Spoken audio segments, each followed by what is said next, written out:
بسم اللہ الرحمن الرحیم واتقوا یوما ترجعون فیہ الی اللہ ثم توفی کل نفس بما کسبت وہم لا یظلمون۔ اللہ کے نام سے شروع جو بڑا مہربان نہایت رحم کرنے والا ہے، اور اس دن سے ڈرو جس میں تم سب اللہ تعالیٰ کی طرف لوٹائے جاؤ گے، اور ہر شخص کو اس کے اعمال کا پورا پورا بدلہ دیا جائے گا، اور ان پر ظلم نہیں کیا جائے گا۔ یا ایھا الذین آمنوا اذا تداینتم بدین الی اجل مسمی فاکتبوه وليكتب بينكم كاتب بالعدل ولا يأب كاتب أن يكتب كما علمه الله فليكتب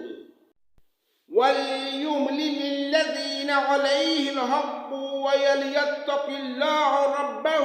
ولا يبخس منه شيئا، فإن كان الذي عليه الحق سفيها أو ضعيفا أو لا يستطيع أن يمل هو فليملل وليه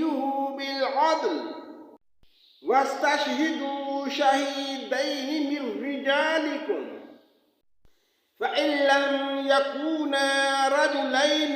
فرجل وامرأتان ممن ترضون من الشهداء أن تضل إحداهما فتذكر إحداهما الأخرى، ولا يأبى الشهداء إذا ما دعوا، ولا تسأموا أن تكتبوه صغيرا أو كبيرا إلى أجله، ذلكم أقسط عند الله وأقوم للشهادة وأدنى ألا ترتابوا إلا أن تكون تجارة حاضرة تديرونها بينكم فليس عليكم جناح ألا تكتبوها، وأشهدوا إذا تبايعتم ولا يضار كاتب ولا شهيد، وإن تفعلوا فإنه فسوق بكم، واتقوا الله ويعلمكم الله والله بكل شيء عليم۔ اے ایمان والو، جب تم آپس میں ایک دوسرے سے میعاد مقررہ پر قرض کا معاملہ کرو تو اسے لکھ لیا کرو، اور لکھنے والے کو چاہیے کہ تمہارا آپس کا معاملہ عدل سے لکھے، کاتب کو چاہیے کہ لکھنے سے انکار نہ کرے جیسے اللہ تعالیٰ نے انہیں سکھایا ہے، پس اسے بھی لکھ دینا چاہیے جس کے ذمہ حق ہے وہ لکھوائے، اور اپنے اللہ تعالیٰ سے ڈرے جو اس کا رب ہے، اور حق میں کچھ گٹائے نہیں جس شخص کے ذمہ حق ہے، وہ اگر نادان ہو یا کمزور ہو یا لکھوانے کی طاقت نہ رکھتا ہو تو اس کا ولی عدل کے ساتھ لکھوائے، اور اپنے میں سے 2 مرد گواہ رکھ لو، اگر 2 مرد نہ ہوں تو 1 مرد اور 2 عورتیں جنہیں تم گواہوں میں پسند کر لو، تاکہ ایک کی بھول چوک کو دوسری یاد دلا دے، اور گواہوں کو چاہیے کہ وہ جب بلائے جائیں تو انکار نہ کریں، اور قرض کو جس کی مدت مقرر ہے، خواہ چھوٹا ہو یا بڑا، ہو لکھنے میں کاہلی نہ کرو۔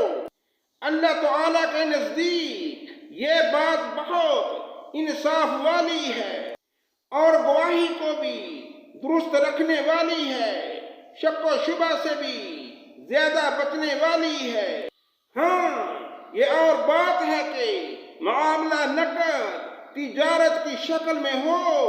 جو آپس میں تم لین دین کر رہے ہو تو تم پر لکھنے میں نہ لکھنے میں کوئی گناہ نہیں۔ خرید و فروخت کے وقت بھی گواہ مقرر کر لیا کرو، اور یاد رکھو کہ نہ لکھنے والے کو نقصان پہنچایا جائے نہ گواہ کو، اور تم یہ کرو تو یہ تمہاری کھلی نافرمانی ہے۔ اللہ سے ڈرو، اللہ تمہیں تعلیم دے رہا ہے، اور اللہ تعالی ہر چیز کو خوب جاننے والا ہے۔ وَإِن كُنتُمْ عَلَى سَفَرٍ وَلَن تَجِدُوا كَاتِبًا فَرِهَانٌ مَّقْبُوضَةٌ فَأَمِنَ بَعْضُكُم بَعْضًا فَلْيُؤَدِّ الَّذِي اؤْتُمِنَ أَمَانَتَهُ وَلْيَتَّقِ اللَّهَ رَبَّهُ وَلَا تَكْتُمُوا الشَّهَادَةَ وَمَن يَكْتُمْهَا فَإِنَّهُ آثِمٌ قَلْبُهُ وَاللَّهُ بِمَا تَعْمَلُونَ عَلِيمٌ۔ اور اگر تم سفر میں ہو اور لکھنے والا نہ پاؤ تو رہن قبضہ میں رکھ لیا کرو۔ ہاں، آپس میں ایک دوسرے سے مطمئن ہو تو جسے امانت دی گئی ہے وہ اسے ادا کر دے، اور اللہ تعالیٰ سے ڈرتے رہو جو اس کا رب ہے، اور گواہی کو نہ چھپاؤ، اور جو اسے چھپا لے وہ گناہ گار دل والا ہے، اور جو کچھ تم کرتے ہو اسے اللہ تعالیٰ خوب جانتا ہے۔ لِلَّهِ مَا فِي السَّمَاوَاتِ وَمَا فِي الْأَرْضِ وَإِن تُبْدُوا مَا فِي أَنفُسِكُمْ أَوْ تُخْفُوهُ يُحَاسِبْكُم بِهِ اللَّهُ فَيَغْفِرُ لِمَن يَشَاءُ وَيُعَذِّبُ مَن يَشَاءُ وَاللَّهُ عَلَى كُلِّ شَيْءٍ قَدِيرٌ۔ آسمانوں اور زمین کی ہر چیز اللہ تعالیٰ کی ہی ملکیت ہے۔ تمہارے دلوں میں جو کچھ ہے اسے تم ظاہر کرو یا چھپاؤ، اللہ تعالیٰ اس کا حساب تم سے ضرور لے گا۔ پھر جسے چاہے بخشے، جسے چاہے سزا دے، اور اللہ تعالیٰ ہر چیز پر قادر ہے۔ صدق اللہ مولانا العظیم۔